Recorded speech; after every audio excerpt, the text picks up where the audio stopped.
Didn't know there's a place where Kentucky football and basketball fans unite. Welcome to Big Blue Breakdown. Whether you bleed blue or just love a good game, we've got the latest stories, hottest takes, and a whole lot of hometown pride. Hit play and join the conversation. This is your home for all things Kentucky sports. Welcome in, everybody, to episode 61 here on the Big Blue Breakdown. Thank you guys so much for tuning in to this one. Today we're going to be reviewing the Cats' win over Eastern Michigan. We're going to be diving into the offensive stats, defensive stats, Cutter's performance, his starting debut this year, and how this is a better start than last year. So, thank you guys so much for tuning in to this one. If you guys are new, please subscribe, like, and comment on this video. Make sure to turn on the notification bell because you can get this video as soon as we drop it, ready to go, whenever you want to watch it. At when this video premieres, you'll get the notification. Make sure to also follow us on Spotify. Give us a follow there. If you're listening on Spotify, thank you guys so much for doing that. Comment there as well. Also, follow us on social media, on TikTok, X, and Instagram. You're missing out on extra content if you do not do that. So, before we dive in to the Eastern Michigan game, let's go ahead and give a quick word over to our sponsor at W Energy. Make sure to use code BIGBLUE10 to get 10% off your order every time you use it. They have the best energy drinks I've ever had. It comes in the big tubs. So I've had mine for two or 3 months now, and it's lasted me the entire time, and I go to the gym every week. So use it, guys. It's very, very affordable for such a big tub that you're going to get for months, and it's very, very worth it, and it's very effective, guys. So make sure to use that. Make sure you use code BIGBLUE10 to get 10% off your order every time you use it. And we're going to give a quick word to them really quickly, and we'll be right back here on the Big Blue Breakdown. Hello, everybody. We wanted to take a break in this episode to tell you about our friends over at W Energy. W is a clean energy drink that is made to give you focus with no crash, jitters, or angst like any other energy drink. Some facts about W. Number one, it's zero sugar, artificial colors, or dyes, or hidden ingredients. It is also gluten-free. Number two, all flavors are unique and custom made by W. You'll never taste anything like a W drink. Number three, the drinks are $1 or less, guys. That is cheaper than Starbucks or any canned drink. Lastly, it is made in the U.S. It is close to home. Guys, if you guys are looking forward to going to a Kentucky football game or Kentucky basketball game and you need some energy, get W. W is the perfect thing for you working out and you need some energy. You need W. You need W throughout the day. It is for you. Use promo code BIGBLUE10 to get 10% off every single order. Guys, it not only just helps you guys be able to have a clean energy drink that you can use all the time with the tubs that they give you. It helps me and it helps the channel keep growing with you guys. If you guys do that, it helps us post more content and helps them, guys. So it's a win-win-win for everybody. But thank you guys so much for your time here. Please go check out W. Check out their website. And when you are about to purchase something, use promo code BIGBLUE10 to get 10% off your order.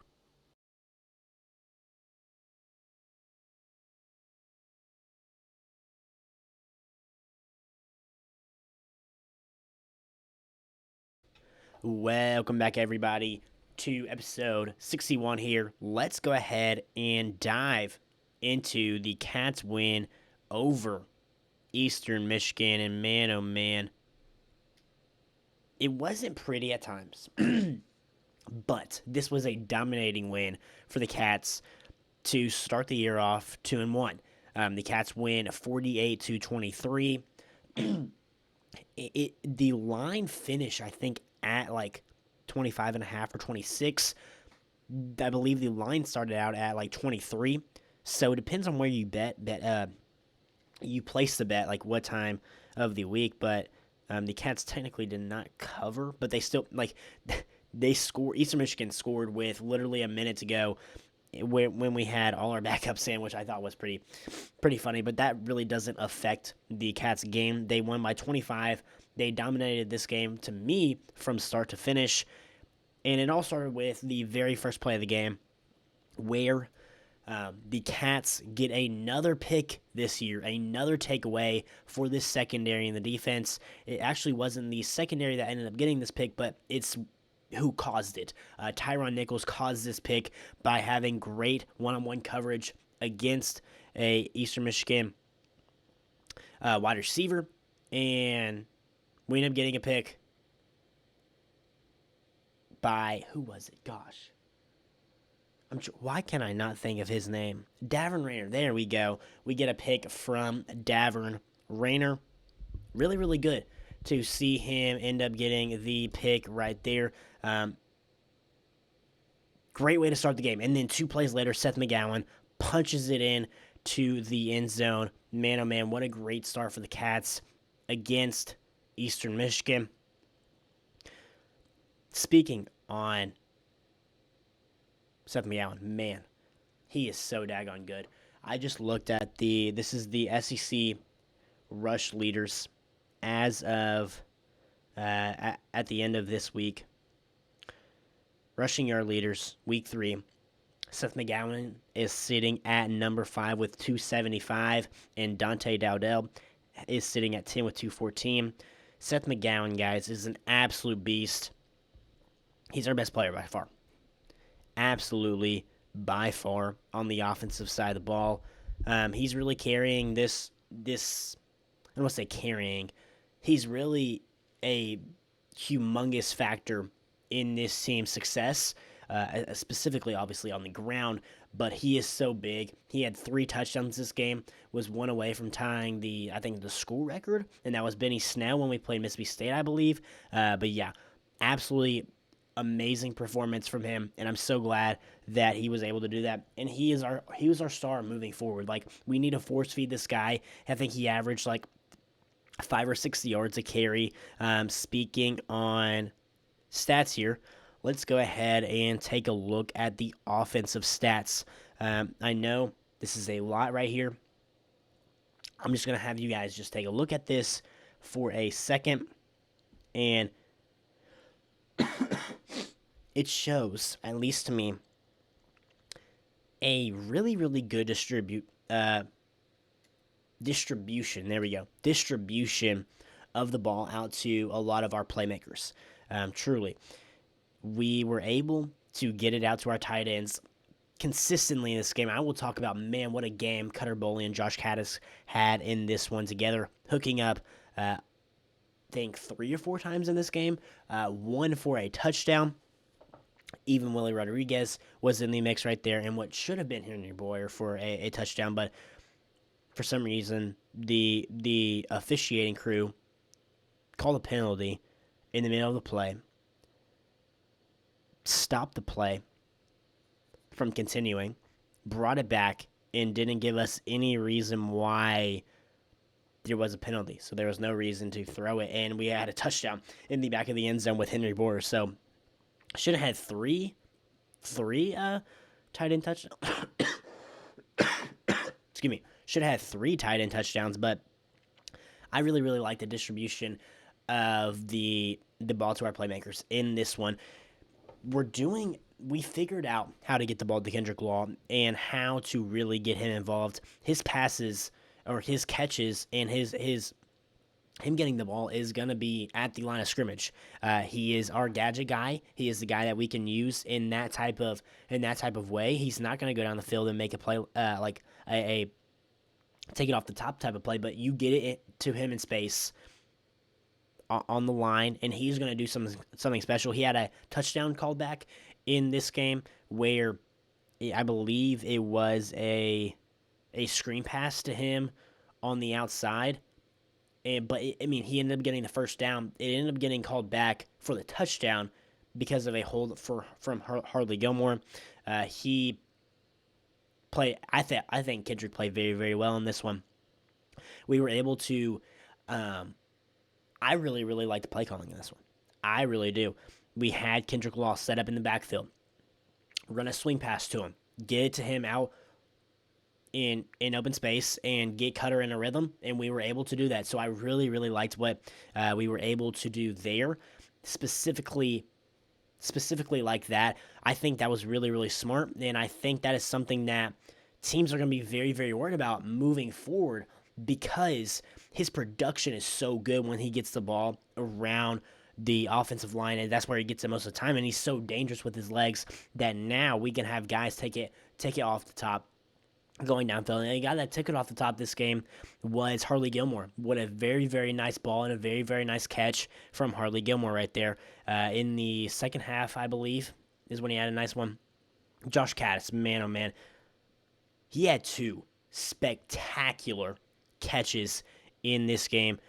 The first one was they had Boley roll out to the right, throwback across his body to the left. Caddis jumps up, makes a spectacular play. And then the best catch of the game, Boley rolls out. He avoids some pressure, throws it down the field, and makes it an absolute spectacular catch on the sideline. And Cutter puts it only where he could catch it. So I thought that was very, very impressive as well. We're going to keep talking about this. I think Dante Dowdell got a little banged up. They're going to be fine.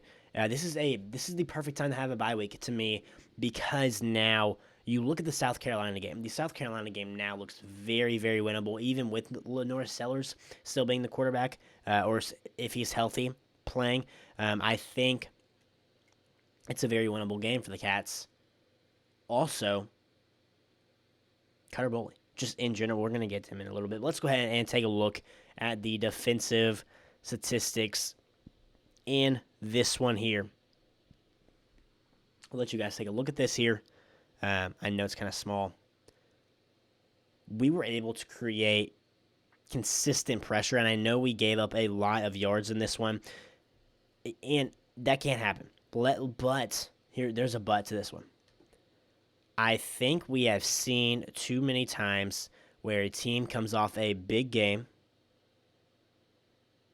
that, specifically looking at the defensive side of the ball, they put Kentucky in an absolute tremendous position to beat Ole Miss. 2 takeaways in the first quarter, holding a tremendous offense to 30 points, getting crucial stops when needed. And they put the offense in a really, really good position. The offense just couldn't execute to help out the defense and play complementary football. They kind of have a down week this week. DJ Waller out, right? So you don't have him out there. Kevis Thomas didn't look that great. And then I think we were rotating in early a lot of really, really young guys. I think there was a hangover portion, and I think there was a thing where we weren't playing our starters the entire game, like even in the very beginning. So with that being said, we shouldn't give up this many yards to Eastern Michigan, period. But I preface this by saying it's okay. We're still a very, very good defense, a top 15 defense in the country, at least in my opinion. Our rushing ability is there this year. We can take the ball away. This is probably one of the best defensive lines at stopping the run in possibly the Stoops era. Van Heil said that. That is his words, and I believe him. I truly do. So the defense, I'm not going to overreact. I'm not going to come out here. I'm not going to yell about it. The defense is fine. Yes, we shouldn't have let that happen, but we've seen so many instances where it's kind of a hangover, and we weren't playing our main guy or our starters or really big rotational pieces the entire time, and we had a couple guys out with injury. Just trying to get them right before the crucial SEC challenge, SEC slate coming up. Let's look at absolutely tremendous performance by Cutter Boley here. 12 of 21, 240 yards, 2 touchdowns, and those 2 touchdowns were the first 2 touchdowns throwing this year in 3 games 57% completion rate, no interceptions, 184.6 rating. I thought he played very, very well. You hear Bush Hammond, he ran the system very, very well. What does Cutter do? What does Cutter do very, very well? Well, he gives opportunity balls. He gives opportunity balls, meaning he's going to push it down the field. I feel like Zach Calzada, he didn't want to take that shot downfield. I think Cutter Boley has more of that willingness to take the shot downfield, and I think that's really going to help us. I think his execution looked better than Zach's. I think he's got around the same arm. I think he's got more talent. I think he has better legs, even though he's not a runner. Look at the plays, like specifically looking in the pocket when it collapsed, the few times that it did. He was poised, went out of the pocket, made a nice throw downfield. A couple of times he had to escape the pocket and got first down and got us inside the 5-on-1. So, and then he got two, almost another first down, like gained 9 yards on one. The execution, I know who we played in Eastern Michigan. I know. The execution by him, though, looked better with him out there than Zach Calzada did. I think he's the starter moving forward. I don't think there's a QB debate anymore. I think we got a solid backup in Zach Calzada now. I think Cutter's the guy moving forward, specifically because of the future. You want to get him in a great spot, and he knows this offense better than Zach does. He does. I think that was the perfect time to have him play the entire game. I actually really, really like the decision by Stoops to keep him in the fourth quarter after a not-so-great drive. You keep him in. You let him get some more situational things. Sorry. It was perfect. What do we need to see more from him? Well, I think the quote-unquote concerning thing was 12 of 21. You want to see that go up to maybe 14 or 15 of 21. That would be better. The completion percentage go up. That's the only thing to me. You want to see the completion percentage go up. I thought we did very, very well at getting him in a rhythm. He's really, really good rolling outside of the pocket. He finds the tight ends very, very well. Offensive line. They've been amazing this year. The question marks, right, for this entire team is quarterback play or is the passing game, period. And that looked improved with him out there. I think he is the guy moving forward. And if we can be 20% better with Cutter Boley out there and add 20% of our production on offense with him out there, this team has a very, very good shot at making a bowl game. I truly think so. I really, really liked what I saw from Cutter. I really did. So the Cats end up winning by 25 against Eastern Michigan. Cutter gets the first start of the year for himself. Mark Stoops made the comment that he's not going to make the decision in that press conference. If somebody asked him, is he the guy moving forward? And I think he is. I simply think he is. And this was the perfect time to get him going. Now he has 2 weeks to prepare for one team, right? He has 2 weeks now to take all the starter reps. This would be 3 weeks in a row where he is taking all of the starter reps. And now he has a game under his belt. He has some experience from last year. And I think the guys around him are playing very, very well. The only concern, again, 2 things. The completion percentage, and I think we need to get our wide receivers more involved a little bit. Then we can be really dangerous in the passing game. because we got two really, really good tight ends that can catch the ball. We got a tremendous running game. We got a tremendous offensive line. We figured out Kendrick Law. Harley Gilmore is definitely stepping up. We see that. We've seen some good production from Fred Ferry. Now we have to catch that ball on third down. I know you guys seen that drop, but we saw some explosiveness from him in the screen game. I saw a very, very nice catch from Jamori Macklin.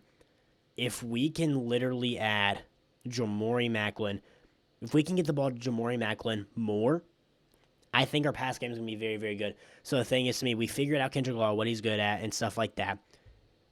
We know the tight ends are really, really good in that aspect. Let's keep some of that consistency from Harley Gilmore, about 2 to 3 catches a game from him, and he has the ability to take the top off. And then we add Jamori Macklin as a significant piece into the pass game. I feel like we're going to be very, very good. But that Kentucky wins. I can go back to it here. Kentucky wins 48-23 over Eastern Michigan. Very, very nice win. And I want to talk about this just real quick. We're 2-1.